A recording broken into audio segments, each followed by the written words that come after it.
이재명 정부 출범 후 첫 여당 대표를 뽑는 더불어민주당 당권 레이스가 오늘 후보 등록을 시작으로 막이 오릅니다. 국민의힘은 오늘 윤희숙 혁신위 첫 회의를 갖고 혁신안을 논의하고 있습니다. 직격 토론 최진봉 성공회대 교수, 장성호 전 건국대 행정대학원장과 국회 상황 등 살펴보겠습니다. 안녕하십니까? 네, 안녕하세요. 자, 먼저 오늘 새벽에 다시 이제 재구속된 내란 수괴 혐의로 이제 재구속된 윤석열 전 대통령 소식부터 좀 살펴보죠. 이와 관련해서 더불어민주당은 사필 규정이고 철저한 수사 단죄를 촉구했고요. 국민의힘은 전직 대통령 구속이라는 불행한 사태에 대해서 국민께 송구하다 이런 입장을 밝혔는데 향후 정치권에 미칠 이제 파장, 뭐 수사 과정에서 이제 뭐 불똥이 튈 수도 있는 상황이고 그런데 앞으로 어떻게 예상할 수 있을까요? 말씀하신 것처럼 내란 특검 같은 경우에는 수사 대상에 국민의힘 의원들도 포함될 가능성을 전혀 배제할 수 없는 상황입니다. 예. 비상계엄 선포 그 해제 결의안 과정에서 국민의힘이 오락가락한 행보를 보였었고, 그때 지도부로 역할했던 추경호 의원 같은 경우에 수사가 될 수 있는 가능성이 있다고 봅니다. 예. 뭐 어떻게 될지 모르겠지만요. 뿐만 아니라 김건희 특검 관련해서는 공천 개입 관련해서도 예. 여러 가지 이제 그 당시에 공천에 관계했던 분들, 뭐 윤상현 의원이든 또는 뭐 정진석 전 비서실장 이런 분들이 수사 선상에 올라와 있는 것으로 알려지고 있기 때문에 이런 수사가 계속 될 수 있는 가능성이 있다고 봅니다. 그래서 국민의힘에도 여러 가지 좀 파장이 일 수 있는 그런 사안이라는 생각이 들고, 윤석열 전 대통령의 구속은 뭐 거의 모든 법조인들이 대체적으로 구속이 될 거다 이렇게 예상을 했었고요.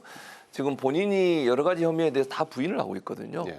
부인을 하고 모든 책임을 다 밑에 있던 사람들에게 다 미루고 있습니다.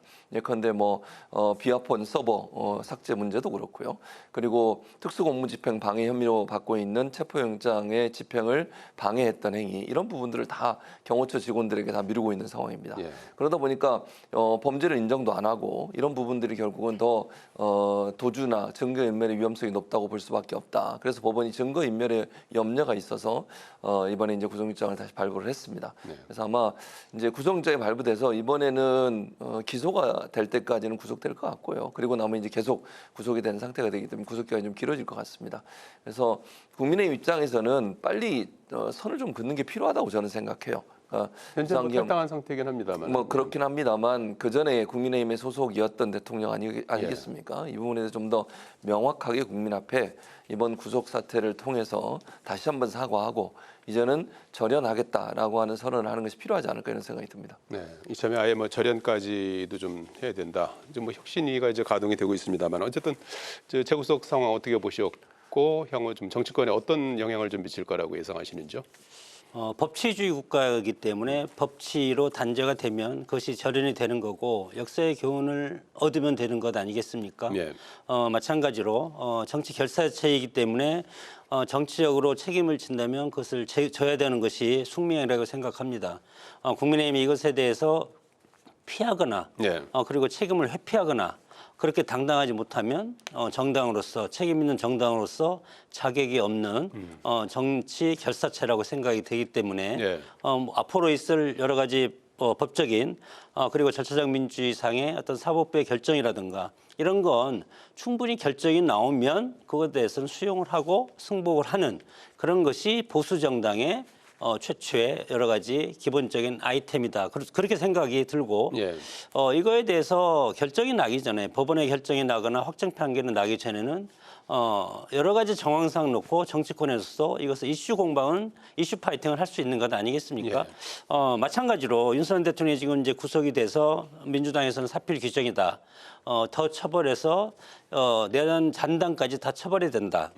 뭐 그런 것도 정치 공세로서 일리가 있다고 보고 마찬가지로 국민의 입장에서도 법원의 결정을 존중한다. 예. 그거 그렇게밖에 얘기할 수밖에 없지 않겠습니까?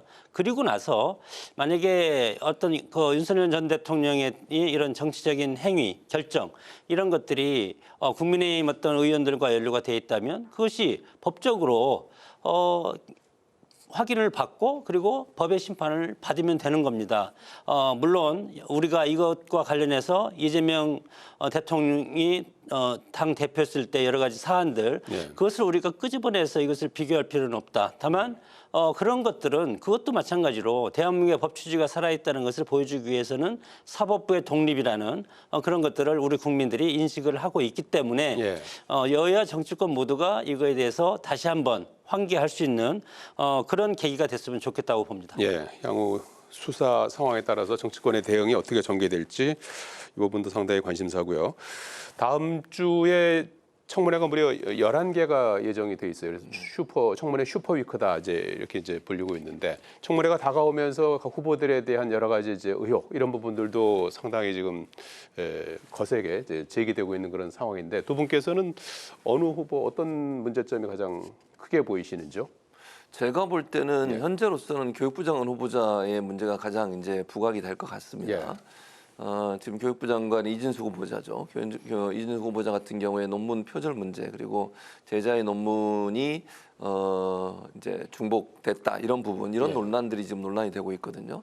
다른 부처도 아니고 교육부 장관이라면 이런 부분에 좀 더 좀 명확하게 문제가 없어야 된다고 봅니다. 그러니까 뭐 다른 장관들, 뭐 정치인 출신들 장관들 중에는 나중에 학교를 가서 뭐 학위를 받고 이러는 과정에서 표절이 있을 수 있고요.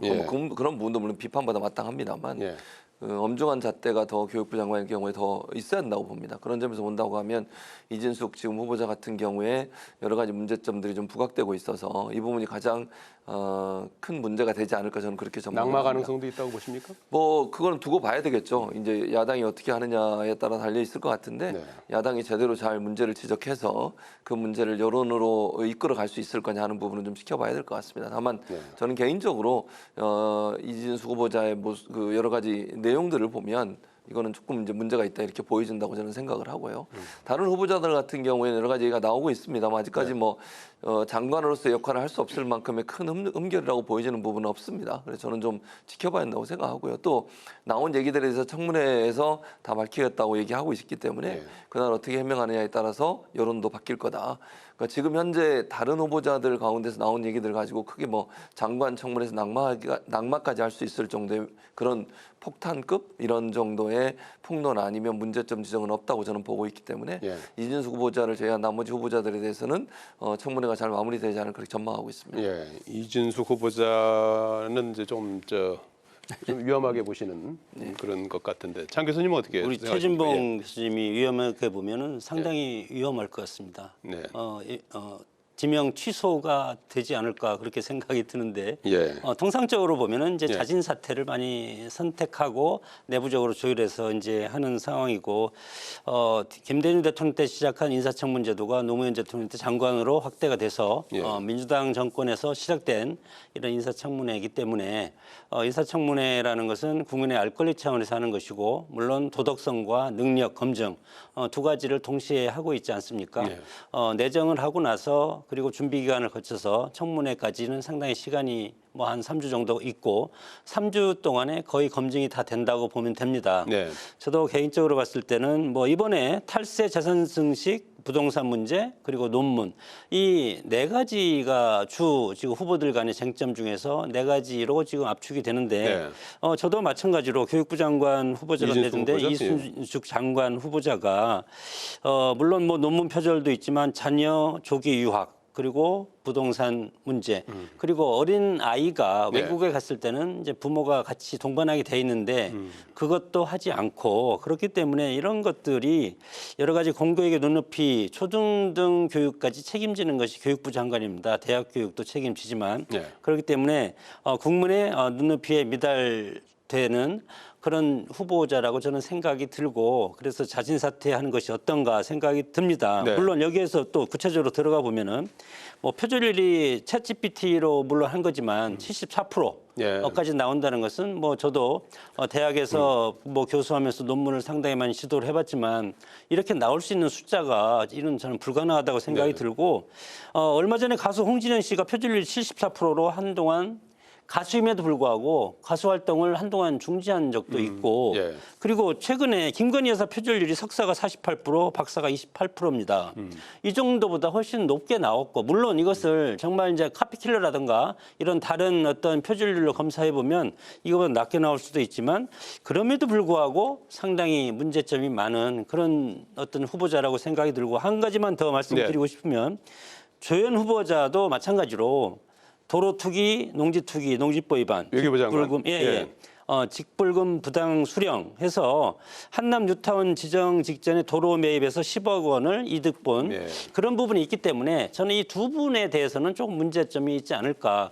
그래서 뭐 자신 사퇴하든 안 하든 그것은 뭐 본인들 선택이지만 이재명 정부가 성공할 수 있는 기반을 놓기 위해서는 스스로 여기에서 자진 사퇴하는 것이 정권의 청문회 성공, 전에 예, 정권의 성공을 위해서는 도움이 된다 생각이 듭니다. 알겠습니다. 자, 그리고 오늘 국민의힘 혁신위원회가 첫 회의를 했습니다. 윤희숙 여의도 연구원장이 이제 겸직을 하는 형태의 혁신위원장을 하고 오늘 오전부터 시작이 돼서 점심은 이제 도시락을 하면서 오후까지 회의가 이어질 것 같습니다. 어떤 이제 첫 번째 회의 결과를 내놓을지 주목되고 있는 상황인데 윤희숙 혁신위 같은 경우에는 안철수 혁신위가 이게 좀 인적 쇄신 문제로 자초된 이후에 나온 것이어서 기대도 있고 우려도 있고 있는 것 같아요. 어떻게 보고 계십니까? 우려가 많죠. 예. 기대보다는. 그러니까 안철수 혁신위가 좌초된 이유가 두 권, 소위 쌍권이라고 부르는 두 분 좀 물러나게 해라 이런 얘기 아니겠어요? 그거에 대해 인적 청산 못했잖아요. 예. 그게 벽에 부딪혀가지고 안철수 혁신위원장이 물러난 거 아닙니까? 예. 그러면 그 정도도 못하는 혁신위가 어떻게 혁신을 할 수 있겠어요? 그러면 윤희숙 혁신위는 과연 할 수 있을까요? 안철수 혁신위가 얘기했던 그 두 책임 있는 내란과 비상계엄에 물론 본인들이 연관돼 있든 안 돼 있든 그 당시에 지도부를 했던 분들이고 그리고 그 후보 교체 과정에서 논란이 많았잖아요. 교체 시도 과정에서 그 과정에 두 사람 역할을 했는데 이 사람들이 물러나게 하거나 뭐 어떤 책임을 지게 하는 문제마저도 받아들일 수 없는 상황이라면 혁신을 못 하는 거죠. 그건 가장 기본적인 혁신입니다. 네. 그보다 더 해야 된다고 저는 생각해요. 국민의힘이 지금의 내란 사태 이 윤석열 전 대통령이 지금 다시 구속되는 이 상황까지 왔는데도 불구하고 반성이나 쇄신은 할 생각이 없다.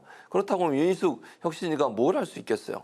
또 하나 8월에 지금 전당대가 예정돼 있습니다. 네. 한 달 정도 남았어요 지금. 네. 한 달 동안 뭘 하겠다는 거죠? 이제 전당대 분위기로 들어가 버리면 선거해야 되고요. 네. 뭐 그러고 나면 뭔 혁신을 어떻게 하냐고요. 그러니까 제 생각에는요. 이거 혁신한다고 말은 하고 있지만 실제적으로 이건 보여주기식이다.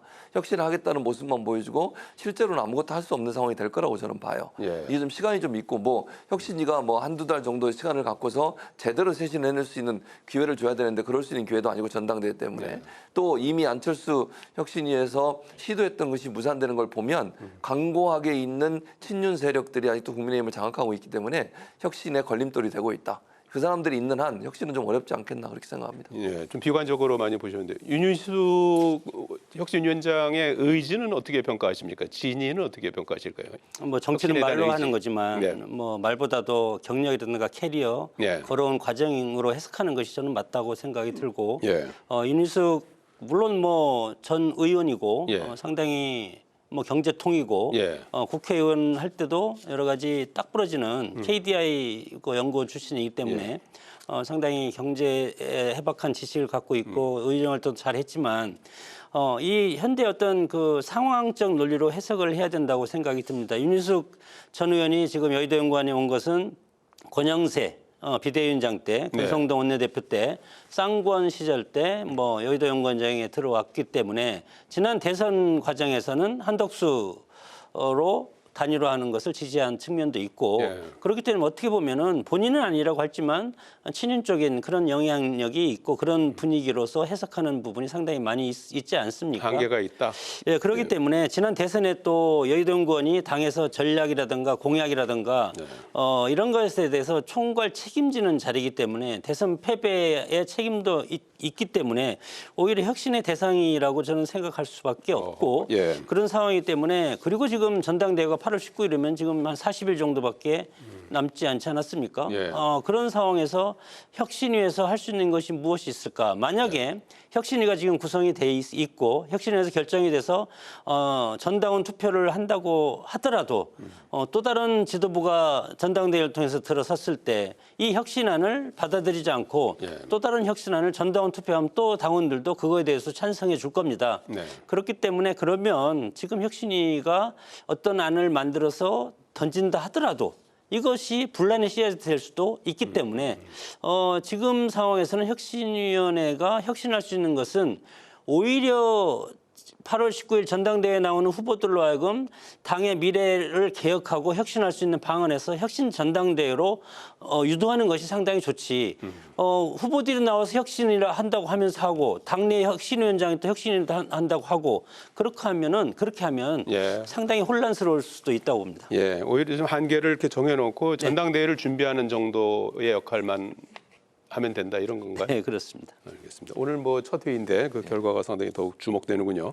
민주당도 오늘 후보 등록으로 당권 레이스가 시작됐습니다. 이제 양자 구도가 됐죠. 박찬대 의원, 정청래 의원 두 분이 이제 당권 레이스를 펼치게 되고 8월 2일에 전당대회를 하고 권리당원 55%, 대의원 15%, 국민 30% 여기에서 이제 1등 후보를 이제 뽑는 가리는 그런 선거인데 보궐선거 아닙니까? 이재명 대통령 자녀 임기 네네. 1년 정도를 하는데 정권 초기라서 상당히 또 중요한 자리가 될 것 같습니다. 누가 유리합니까 지금? 지금 현재로서는 누가 유리하다고 얘기가 좀 어려운 상황이에요. 예. 저는 박빙이라고 생각하고요. 예. 물론 이제 뭐 의원들이나 당에 있는 분들은 대체로 박찬대 의원을 좀 더 지지하는 것 같고요. 판세로 보면 정청래 의원 일반 권리당원들이 많이 지지를 하고 있고 그래서 뭐 저는 박빙이라고 생각합니다. 마지막까지 누가 될지 모르는 그런 상황에 경쟁이 되고 있다고 보여지고요. 예. 두 분이 이제 뜻은 같아요. 이재명 정부의 성공, 그다음에 내란 종식, 검찰 개혁 이 뜻은 같은데 예. 이제 성격이나 성품이 약간 차이가 있죠. 정청래 의원은 좀 더 적극적이고 저돌적이라면 박찬대 의원은 유화적이고 협상하려고 하고 이런 스타일이죠. 그러나 물론 아까도 말씀드린 것처럼 그렇다 해서 두 사람이 그러면 전혀 다르냐 그렇게 보기는 어려워요. 다만 그 성품이나 스타일 자체가 차이가 있다는 점을 말씀을 드리고요. 이제 문제는 이게 그 예전 같으면 국회의원들이나 대의원들이 많이 영향을 미칠 수 있는 구조지만 이번에 선거 아까 말씀하신 것처럼 권리당원이 55%입니다. 네.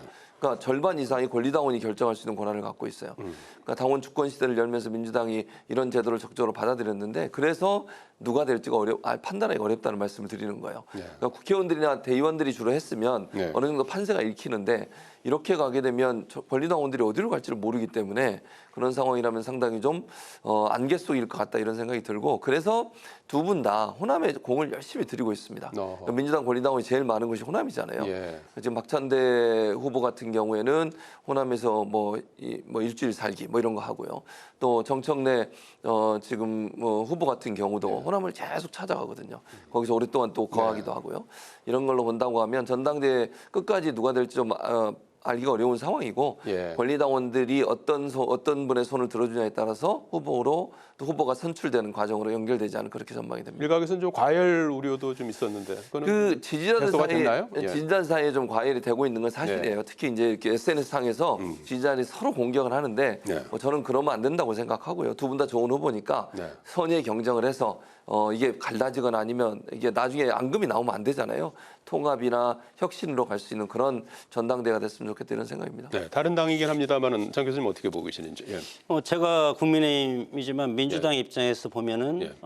정당의 존재감이 있어야 된다고 봅니다. 예. 왜냐하면 지금 이재명 대통령은 민주당이 배출한 정당이지만 지금 국민적 대통령으로 만들어야 되지 않겠습니까? 민주당 입장에서는 예. 이런 상황에서 봤을 때는 민주당은 민주당 나름대로 강력한 드라이브를 하고 존재감을 보일 수 있는 그런 후보는 저는 정청래 후보가 아닌가. 뭐 물론 박찬대 후보도 경쟁력이 있지만 그리고 예. 지금 정청래 후보는 충남 금산 출신입니다. 충청 출신입니다. 물론 여기 마포지만. 예. 그래서 민주당에서 공을 들이고 있는 것이 지금 충청 아니겠습니까? 예. 그렇기 때문에 그런 데서 전국적인 당원들의 표심을 본다면 박찬대 후보보다도 예. 그리고 또 김어준 씨가 언론인이라고 할까요? 김어준 씨가 이 정청래 후보를 지지하고 있기 때문에 예. 지금 여론적 지표를 제가 쭉 나오는 걸 보면은 예. 뭐 약간이지만 좀 앞서 있는 게 정청래 후보라고 생각이 들어서 예. 그리고 수직적 당청이냐 수평적 당청 관계냐 당 용산이죠 대통령실이냐 예. 그거에 대해서도 뭐 보면은 어떻게 보면은 정청래 의원이 구도적인 측면에서도 유리하지 않을까 저는 그렇게 전망을 하는데 예. 그것은 뭐 전망에 대해서는 우리 최진봉 교수님 전망이 더 훨씬 가치가 있다고 봅니다. 예. 최 교수님은 전망은 안 해주셨어요. 예. 예, 뭐 제가 누구를 지지할 수는 없고요. 그렇죠. 제가 볼 때는 예. 박빙이 될 거라고 저는 봅니다. 박빙 승부가 예. 될 거다. 예. 어제 법사위에서 검찰 개혁 관련한 공청회에 있었지 않습니까? 그래서 네네. 여야간에 상당히 이제 견해차가 있었고 현재 뭐 3개월 내에 이제 속전속결로 민주당은 이제 하겠다는 입장입니다. 그래서 추석 전에는 입법까지 이제 완료하겠다는 목표고. 그런데 이제 국민의힘에서는 이제 세부적인 부분에서 좀 이제 보완해야 될 부분들이 있기 때문에 좀 더 신중하게 시간을 갖고 논의하자 이렇게 좀 시간표상은 이제 갈려 있는 것 같아요. 어떤 부분이 좀 쟁점이 될까요? 가장 큰 쟁점은 검찰청 관련된 문제, 검찰청을 폐지하고 새로운 이제 수사기관을 만드는 건데요. 여러 가지 논란이 되지만 가장 중요한 거는 민주당이 가장 중요하게 생각하는 건 예. 수사권과 기소권을 분리하는 겁니다. 예. 그게 키예요. 예. 다른 거는 사실 협상도 가능하고 어느 정도 저는 조율이 가능하다고 생각합니다. 근데 이렇게 얘기하면 이제 국민들이나 이런 분들이 오해하실 거 말씀을 드리면 새로운 뭐 기소청이든 공수청이든 예를 들면 공소청? 예, 이런 공소청 이런 청을 새로 만든다는 것은 거기에 검사가 안 들어오는 게 아니에요. 네. 검사도 오고 경찰도 오고 함께 생활하는 겁니다. 네. 그냥 검찰이 갖고 있는 기소권 자체를 완전히 박탈하는 게 아니에요. 검찰청이라는 청에서 모든 걸 하던 걸 이제 좀 분리한다는 거죠. 그러니까 검사들 내에서도 견제와 균형이 이루어지게 만든다는 말씀을 드리는 거예요. 예전에는 검찰청은 검찰총장이라고 하는 뭐랄까 지도자 그 사람에 의해서 모든 게 다 지도가 됐잖아요. 예. 그리고 이제 컨트롤이 된 상황이었는데 이러다 보니까 문제가 발생한 거 아니겠어요? 한 곳에 너무 권력이 집중되니까 이걸 분산시키겠다는 거예요. 견제와 균형. 그렇습니다. 그러니까 기소청이든 공소청이든 만들어지면 검사도 그쪽으로 오는 거예요. 거기서 또 기소도 해요. 네, 그렇게 봐야 되는 것이지 검찰은 절대 기소를 못하게 만든다 이렇게 말하는 것은 맞지 않는 얘기입니다. 네. 장 교수님 어떤 게 가장 좀 보완해야 될 부분이라고 보십니까? 지난번 심우정 검찰총장이 사퇴하면서 네. 사퇴에 변해서 중요한 말을 한 것이 몇 번에 걸쳐서 얘기했습니다. 네.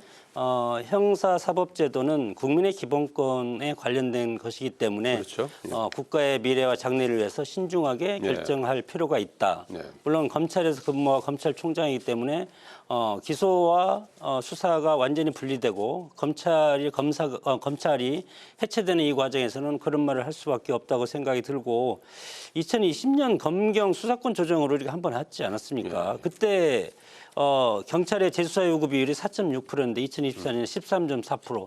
검찰에서 수사할 때보다 경찰로 수사했을 때는 물론 경찰이 수사를 잘못하고 질이 나쁘다는 것이 아니고 네. 국민들의 그런 요구가 2.9배가 증가돼 있습니다. 이런 상황이고 그렇기 때문에 결국은 공소처 설치법, 중수청 설치법, 국가수사위원회를 설치해서 네.